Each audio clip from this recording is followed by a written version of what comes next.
గురుగారు చాలా మంది ఇంటికి దిష్టి తగిలింది అంటుంటారు. ఇంటికి దిష్టి పోవాలంటే ఏం చేయాలంటారు? ఇందాక మనం చెప్పుకున్నట్టు నాన్న, ఒక నిమ్మకాయ కట్ చేసి పసుపు కుంకుమ అద్దడం కానీ, లేదు ముఖ్యంగా మనకి లక్ష్మీ గవ్వలు అని చెప్పి బయట అమ్ముతుంటారు నాన్న.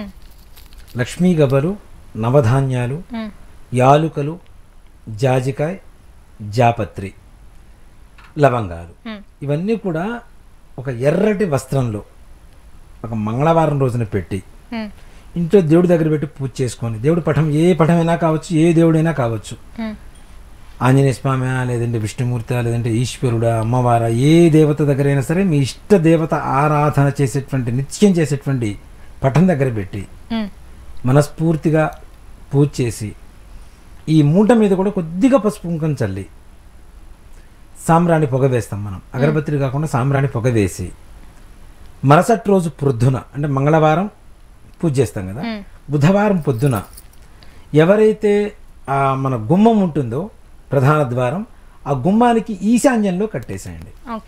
ఎలాంటి నరఘోష కూడా ఇంటి లోపలికి రానివ్వదు. ఇప్పుడు చాలా మంది కూడా మనం గుమ్మడికాయ కడుతూ ఉంటాం. గుమ్మడికాయ నరఘోష ఉందా లేదా అని ఈజీగా చెప్తుంది నాన్న, ఇండికేట్ చేస్తుంటుంది మనకి. ఎలా ఉంటుంది అంటే గుమ్మడికాయ ఘోష ఉందనుకోండి, మొత్తం కుళ్ళిపోయి కుచించుకుపోయి ఆ వాటర్ మొత్తం కారిపోతూ ఉంటుంది.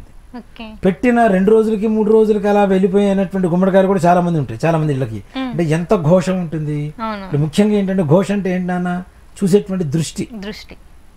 వాడికి అంతుంది మనకి లేదు, వాడికి అంతుంది మనకి లేదు, ఈ రకమైనటువంటి ఆలోచన భావన ఏదైతే ఉంటుందో అదే నరఘోష అని చెప్తాం.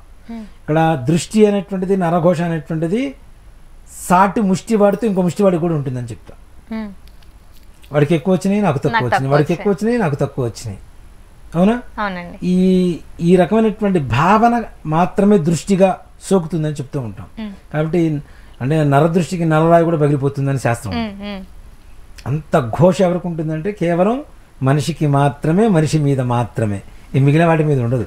ఎంతసేపటికి ఇల్లు కట్టుకుంటాం, ఇల్లు కట్టుకునేటప్పుడు కూడాను మొత్తం ఇప్పుడు ఈ మధ్య కాలంలో పరదాలు కట్టడం వచ్చింది, కానీ అంతకుముందు లేదు.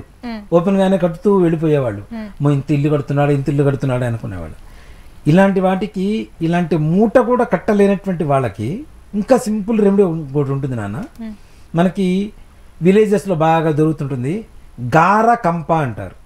అంటే ఇంత పెద్ద పెద్ద ముళ్ళు ఉంటాయి, గార కంప.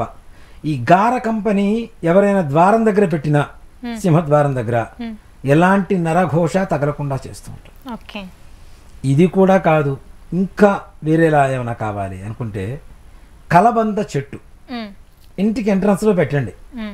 స్టార్టింగ్ లో లెఫ్ట్ సైడ్ అంటే ఈశాన్యం వైపు పెట్టకూడదు, లెఫ్ట్ సైడ్ లోపలికి వచ్చేటప్పుడు లెఫ్ట్ ఈస్ట్ ఎంట్రన్స్ అయితే అంటే దాదాపుగా ఆగ్నేయం వైపుకి, గడపకి ఆగ్నేయం అవుతుంది, అక్కడ పెట్టేసేయండి. ఎలాంటి నరఘోషణ కదా.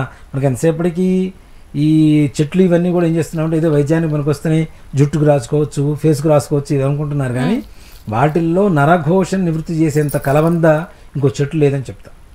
అంత గొప్పది. కంప అయితేనేమో ఎండిపోయి ఉండాలి, ఈ కలబంద చెట్టు అయితేనేమో చక్కగా పచ్చగా ఉండాలి. కొంచెం చిన్న మొక్క వేయండి, మొత్తం వస్తూనే ఉంటుంది, వస్తూనే ఉంటుంది, వస్తూనే ఉంటుంది. అదంత వృద్ధి జరుగుతుందో అంత నరఘోష బయటికి వెళ్ళిపోతుంది, ఇంట్లో ఐశ్వర్యం నిలబడుతుంది.